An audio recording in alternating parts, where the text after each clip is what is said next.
تم رونے کیوں لگ گئے ہو؟ اس نے کہا حضور میرا دل بھر آیا ہے اور میرے اوپر ایسی افتاد پڑی ہے کہ میں عرض نہیں کر سکتا۔ انہوں نے کہا بے فکر رہو، ہم سے بات کرو، ہم تمہارے پیر سے بات کریں گے۔ کوئی الجھن ہے؟ تو اس نے کہا ہاں حضور الجھن ہے۔ انہوں نے کہا کیا الجھن ہے؟ اس نے کہا حضور الجھن یہ ہے کہ آپ امیر البحر ہیں اور آپ کا تصرف ہے سمندروں پر، یہ آپ کی ڈیوٹی ہے۔ انہوں نے کہا ہاں اللہ کا یہ فضل ہے ہم پر، لیکن حضور آپ کے پپ اتر چکے ہیں، آپ کے سٹارز کوئی نہیں ہے، اب آپ اس ڈیوٹی پر نہیں ہیں، تھوڑے دنوں میں آپ کو پتہ لگ جائے گا۔ انہوں نے کہا تم کیا بکتے ہو؟ اس نے کہا مجھے یہ فرمایا گیا ہے جو عرض کیا اور میرا دل خون کے آنسو روتا ہے۔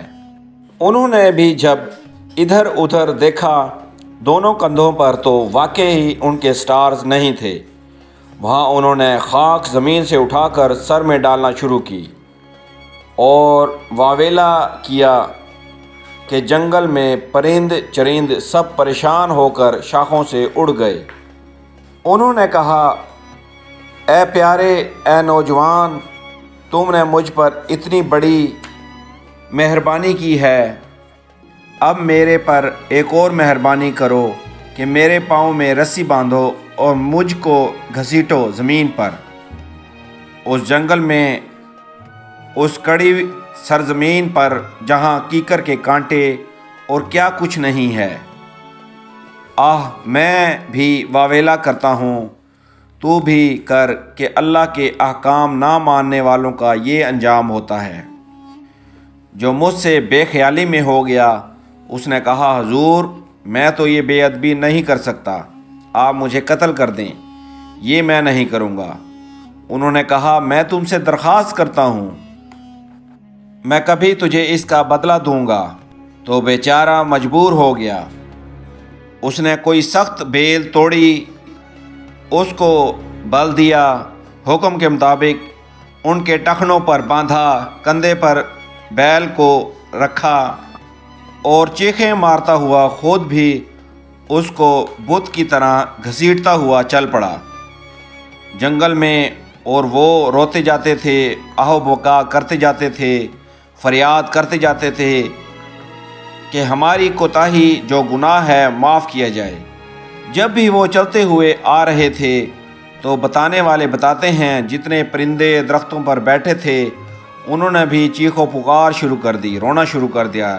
جنگل کی ہرنیاں، ہرن، شیر، چرند پرند کھڑے ہو گئے اور منہ اوپر اٹھا کے کہنے لگے یا باری تعالیٰ ان کو معافی عطا فرما، ہم تیری مخلوق ہیں، بیکار سی مخلوق ہیں، ہم تو جانور ہیں، لیکن تیرے حضور یہ درخواست کرتے ہیں کہ اس کو معافی عطا کی جائے۔ ان کا رونا چیخنا اور پرندوں اور جانوروں کا اللہ کو پسند آیا۔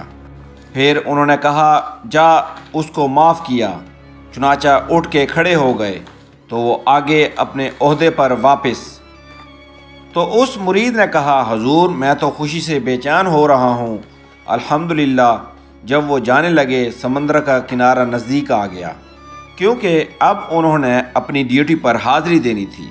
مرید نے کہا حضور میری حیثیت تو نہیں، لیکن میں پوچھتا ہوں کہ آپ سے کیا کوتاہی ہوئی تھی، کیا آپ کو یاد ہے؟ کہنے لگے چند روز کی بات ہے کہ میں سمندر میں ڈیوٹی سر انجام دے رہا تھا، کشتی میں بیٹھا تھا اور حکم خداوندی سے چل پھر رہا تھا، پھر بڑی تیزی سے بارش ہونے لگی سمندر میں، تو میں نے کہا یا باری تعالیٰ اس بارش کو یہاں ضائع کرنے سے کیا فائدہ، بھرے سمندر میں یہ بارش اگر سوکھے میدانوں میں ہو تو کچھ فائدہ ہو، لوگوں کو اناج ملے، فصلیں اگیں، بس اتنی بات میں نے رائے دی تھی۔ فعل اللہ کے اوپر میں نے تنقید کی تھی، فعل اللہ اور ہیں، احکام اللہ اور ہیں، اور ہم سب احکام الہی کے پابند ہیں۔ اللہ آپ کو آسانیاں عطا فرمائے اور آسانیاں تقسیم کرنے کا شرف عطا فرمائے۔ ناظرین کرام، آج کی اس ویڈیو میں ہم عزیز میاں قوال کی جس قوالی کا ذکر کر رہے ہیں۔ ان کے الفاظ ہیں: آپ سے ایک بات کہنی ہے، چھوڑیے خیر کوئی بات نہیں۔ ناظرین اکرام، عزیز میاں قوال اللہ کے سچے مومن عاشق تھے، اور اللہ اور نبی حضرت محمد صلی اللہ علیہ وسلم کی محبت ان کے دل میں پختہ اور پرعزم انداز میں بہت دور رس تھی۔